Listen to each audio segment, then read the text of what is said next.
Graça e paz, igreja, louvado seja o nome do nosso Deus. Estamos mais uma vez reunidos nos lares para os nossos cultos doutrinários, irmãos. E no dia de hoje nós iremos dar continuidade ao texto de Atos dos Apóstolos. Hoje, irmãos, o capítulo 11, versículo de número 19 até o versículo de número 30. Nós iremos fechar então este capítulo de número 11. Primeiro, irmãos, eu quero lembrar o nosso estudo da semana passada, quando Pedro foi à casa de um gentil e pregou ali a palavra para ele e toda a sua casa. Eu me refiro, irmãos, ao centurião romano chamado Cornélio.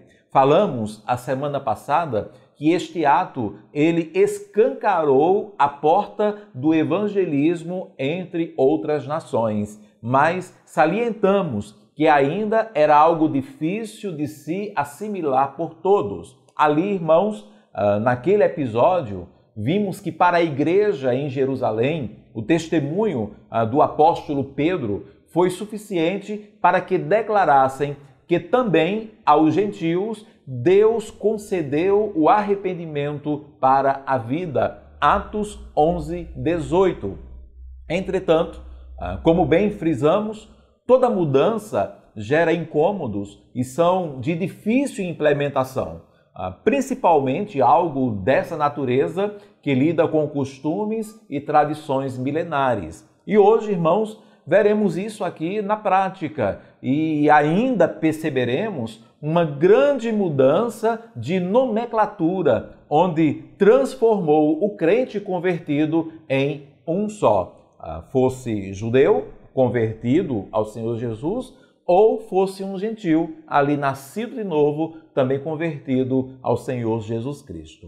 É importante ainda mantermos na nossa mente, aqui na nossa palavra em suspenso, que em paralelo a tudo que temos visto, desde ali Atos capítulo 9, o versículo de número 30, esses aqui, irmãos, são eventos que ocorreram no período de 10 anos que Saulo ele passou ali distante na cidade de Tarso.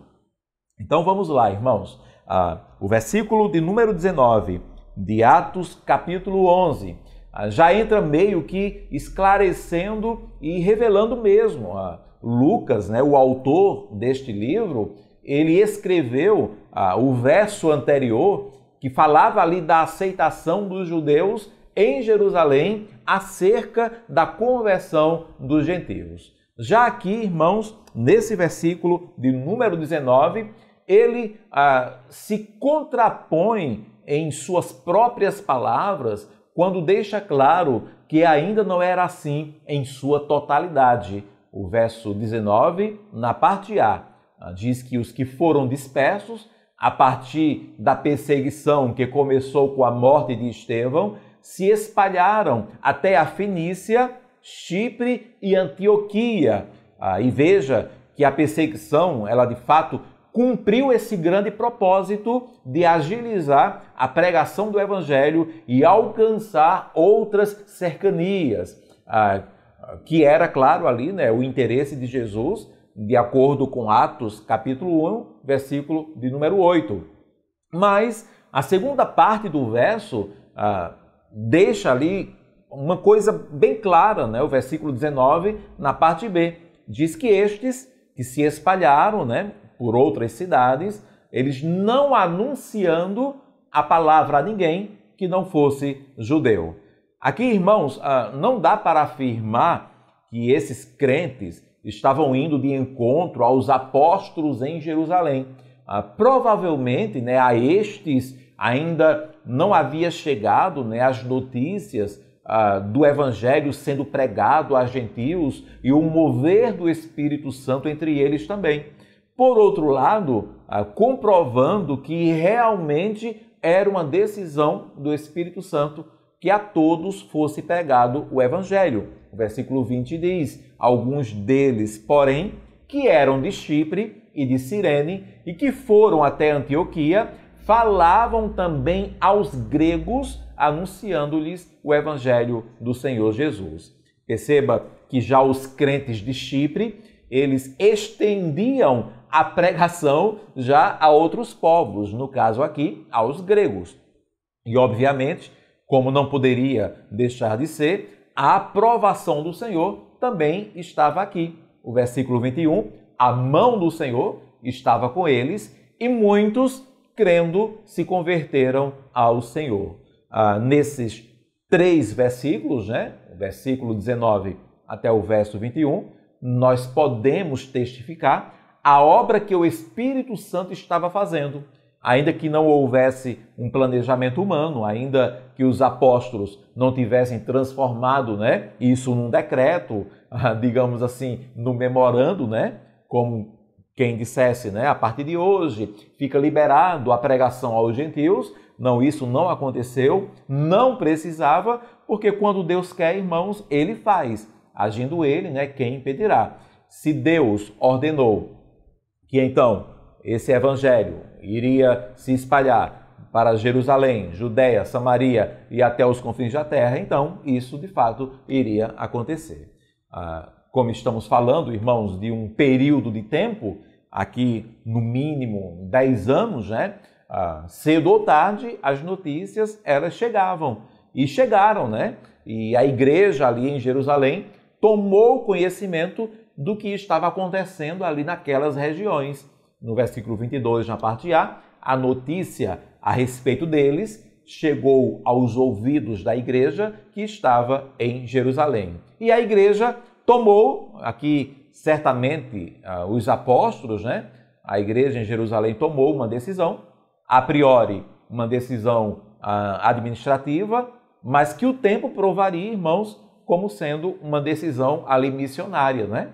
Versículo 22, na parte B. E enviaram Barnabé até Antioquia. E Barnabé o foi, certamente com a intenção de apenas averiguar, né, o que ocorria ali naquela região, mas ele foi tremendamente tocado quando ali chegou. O versículo 23, na parte A, quando ele chegou e viu a graça de Deus. E o texto assegura que ele foi tomado então por um bom sentimento. 23b, ficou muito alegre e prontamente, irmãos, ele buscou fortalecer aquela nova igreja que estava crescendo ali. O verso 23, na parte C, e exortava todos a que, com firmeza de coração, permanecessem no Senhor. É interessante, irmãos, como Lucas, né, o autor aqui de Atos dos Apóstolos, ele sempre que fala de Barnabé, ele enaltece, né, as qualidades, né, daquele homem, né? Isso nos leva realmente a crer que Barnabé, irmãos, realmente era um homem diferenciado.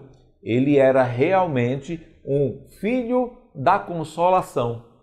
Lucas diz que Barnabé, ele cuida daqueles irmãos ali em Antioquia e ele demonstra interesse, né, e preocupação para que permaneçam em Cristo. E isso porque versículo 24, e a parte A, porque era homem bom, cheio do Espírito Santo e de fé.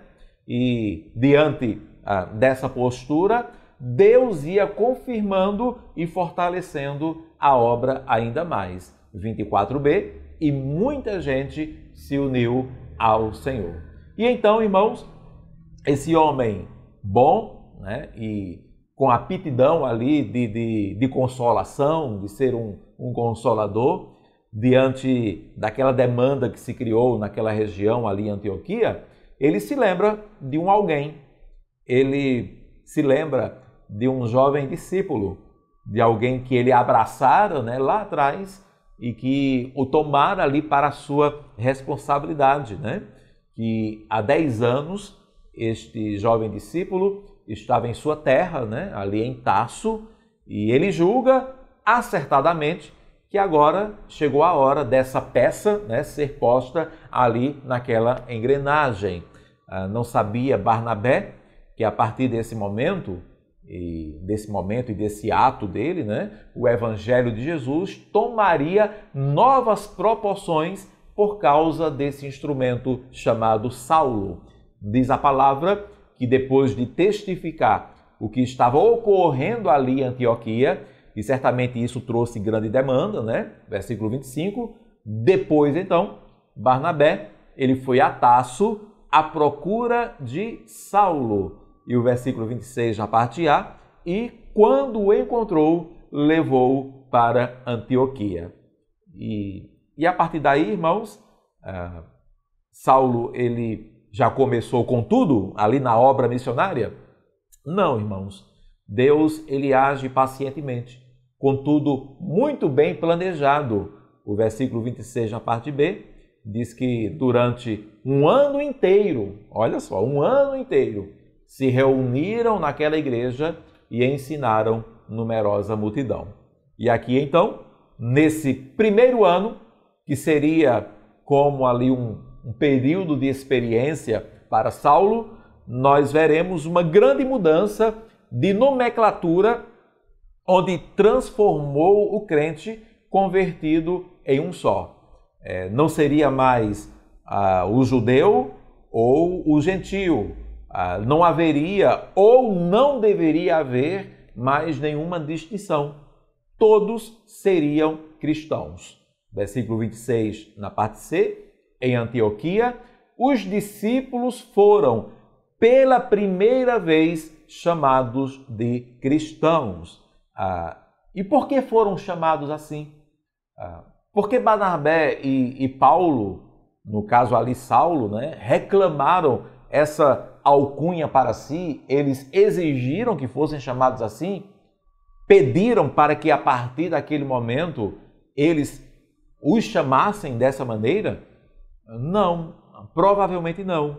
Eu acredito que aqueles irmãos em Antioquia foram chamados assim de cristãos, em primeiro lugar, porque seus líderes lhes ensinavam a ser como Cristo. Segundo, porque seus líderes pareciam com Cristo. Não à toa, né, a célebre palavra de Paulo, lá em 1 Coríntios, capítulo 11, versículo 1. Sejam meus imitadores, como também eu sou imitador de Cristo. Em terceiro lugar, porque a igreja passou a parecer com Cristo. 1 João 2,6, João ali já nos diz que quem diz que permanece nele, né, em Deus, né, em Jesus, esse deve andar também assim como ele andou. Não era apenas uma panfletagem, né, da igreja ou uma ação marqueteira, né, a partir de hoje somos cristãos. Não era um ato político, não, era de fato e de verdade. A ponto ali dos habitantes da região ali de Antioquia, os não crentes, né, os ímpios, eles dizerem assim: essa nova seita aí que surgiu, né, que segue a um tal de Cristo, né, os seus seguidores parecem tanto com ele que inclusive parecem pequenos cristos, né? Ou seja, cristãos. Isso me lembra, irmãos, com pesar, o episódio em que alguém perguntou a Mahatma Gandhi, né, se ele acreditava em Jesus. E sua resposta foi: em Jesus eu creio, eu só não consigo acreditar em seus seguidores. Textos como esse de Atos me levam a repensar algumas coisas e, inclusive, irmãos, a mudar ali a minha postura, né? Dentro desse tema, Lucas, ele abre um pequeno parêntese dos versículos 27 até o versículo 30, onde ele diz que alguns profetas chegaram de Jerusalém ali em Antioquia. E por profeta aqui, irmãos, seriam homens com um dom de revelação. Pois que é apresentado ali como Ágabo, ele traz uma profecia de algo que estava por acontecer. O versículo 27 e 28, naqueles dias, alguns profetas foram de Jerusalém para Antioquia e, apresentando-se, um deles, chamado Ágabo, dava a entender pelo Espírito que haveria uma grande fome em todo o mundo. Essa fome veio nos dias do imperador Cláudio. Uma atenção aqui, irmãos, para o fato da palavra inspirada, né, o texto sagrado, afirmar que ele profetizou pelo Espírito. Se a palavra diz isso, então é verdade. E também, irmãos, uma atenção ao esforço de Lucas para deixar claro que essa profecia se cumpriu. e num período específico da história, né? Essa fome, ela veio nos dias do imperador Cláudio. Então, se a profecia se cumpriu, então de fato era uma profecia do Senhor, e essa profecia e o seu cumprimento está marcada na história. E o que foi que essa igreja de Antioquia ela fez? Bem, já que eles eram cristãos, né? Bem, irmãos, a pergunta é, o que Cristo faria, né? Então, seria o mesmo que eles fariam. O versículo 29, os discípulos, cada um, conforme as suas posses, resolveram mandar uma ajuda aos irmãos que moravam na Judéia. Simples e direto, irmãos. E o verso 30 vem para sacramentar aquilo que foi declarado, né? Aquilo que foi verbalizado. E eles o fizeram, enviando essa ajuda aos presbíteros por meio de Barnabé e Saulo. E desta forma, o evangelho ele não seria mais de um povo, né? Com esta nova nomenclatura. O evangelho não seria exclusividade de uma nação ou de uma nacionalidade. Não, a partir de então, todo nascido de novo seria cristão, sendo grego, judeu, sendo de uma outra nação, no nosso caso, né, irmãos, sendo brasileiros, não importa, todos nós, nascendo de novo, seríamos cristãos. Para terminarmos por hoje, eu preciso ainda dizer que o uso desse termo não era empregado vulgarmente ou amplamente ou facilmente, irmãos. Na Bíblia, a palavra cristão ocorre somente 3 vezes, irmãos. Veja só. Hoje em dia a gente fala facilmente, né? Eu sou cristão, né?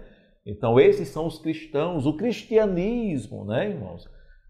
Mas na Bíblia mesmo, esta palavra só aparece 3 vezes. Atos 11, 26, que é esse texto que nós lemos, Atos 26, 28 e primeira carta de Pedro 4, 16. E em cada uma das 3 vezes, me ensina o que o termo cristão ele significa. Primeiro, irmãos, não é uma alcunha que se reclama, entendeu? Não é algo, o ser cristão, ou ser chamado de cristão, não é algo que se exige, que se reclama. Olhe, me chame de cristão, eu sou cristão. Não, não é, irmãos. Na realidade, um dos textos me ensina que é mais um apelido que se recebe. É algo, digamos assim, inevitável. É algo inevitável. É como se eu sendo uma pessoa muito feia, e aí, mas eu exijo em dizer para as pessoas que sou bonita, e as pessoas olham para mim e dizem, não, você é feio.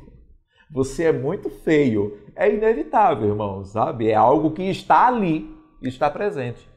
E da mesma forma é o ser cristão. Atos capítulo 11, versículo 26. E quando o encontrou, levou-o para Antioquia, e durante um ano inteiro se reuniram naquela igreja e ensinaram numerosa multidão. E em Antioquia, os discípulos foram, pela primeira vez, chamados de cristãos. Os ímpios, a cidade de Antioquia, aquela região de Antioquia, olhava ali para os crentes, para a igreja ali primitiva, né? Para aquela igreja nova e dizia, nossa, eles parecem pequenos cristos. Então não é uma alcunha que se reclame, irmãos, não é uma exigência. Segundo, eu aprendo com um dos textos que não é um termo seletivo, não é apenas para alguns, não é? A prática cristã é para todo convertido em Cristo, para todo aquele que se converte de verdade. Não é apenas o pastor, não é apenas, no caso ali, né, os apóstolos que eram cristãos, mas todo crente. Eu vou colocar desta maneira, pensando em hierarquia, do menor ao maior, né? Todos eram cristãos. Atos 26, 28. Então, Agripa, ele se dirigiu a Paulo, né? Paulo ali, depois de dizer algumas palavras para Agripa, e Agripa o disse, por pouco você me convence a me tornar cristão. Agripa, ele entendeu isso, irmãos, que quando alguém se convertia de verdade, este já era colocado dentro do mesmo bolo, e o mesmo bolo era cristão, esse apelido que foi ali dado, né, pelos ímpios da época. Então, o ser cristão não é algo seletivo, mas todo aquele que é nascido de novo, esse é cristão. Em terceiro, irmãos, o terceiro texto me ensina que também não é um termo humanamente glorioso, e sim muito penoso, irmãos. Ser cristão não é algo que vai me alçar a um status, né, humanamente falando, alto, né? Agora eu sou cristão, coloco a Bíblia embaixo do braço e eu faço parte agora de um grupo, entro ali em grupos de Instagram e há comunidades cristãs e eu me visto assim, assado, e eu sou famoso assim, assado. Não, irmãos, não. A Bíblia me ensina que este termo, ele não é humanamente glorioso e sim penoso.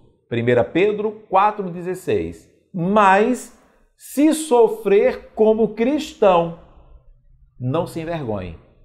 Pelo contrário, glorifique a Deus por causa disso.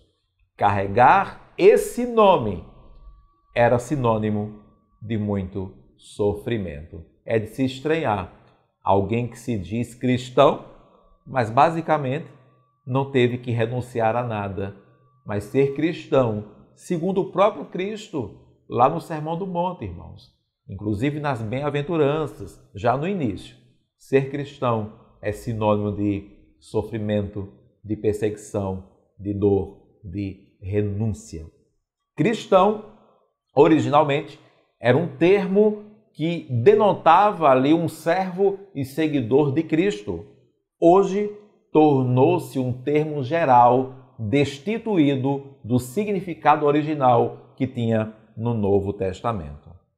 Mas, a nós, e eu quero crer nisso, irmãos, a nós, nascidos de verdade, de novo, crentes em Cristo Jesus, a nós, esse termo deve sugerir o nome do nosso Redentor. Romanos 3,24, sendo justificados gratuitamente por sua graça, mediante a redenção que há em Cristo Jesus.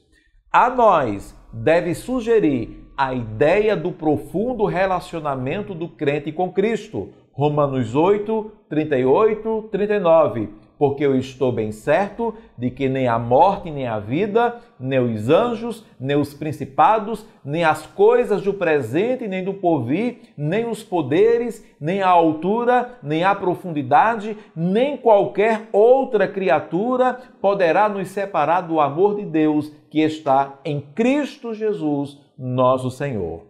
A nós, esse termo cristão ou ser cristão deve sugerir o pensamento de que o recebemos como nosso Senhor. Romanos 5:1, justificados, pois, mediante a fé, temos paz com Deus por meio do nosso Senhor Jesus Cristo. A nós deve sugerir a causa da nossa salvação. Hebreus 5:9. E, tendo sido aperfeiçoado, tornou-se o autor da salvação eterna para todos os que lhe obedecem. Carregar o nome de cristão significa que Cristo e sua palavra revelada nas Escrituras são a autoridade suprema e a única fonte da esperança futura. Colossenses 1, versículo 5 e o verso 27. Por causa da esperança que está guardada para vocês nos céus.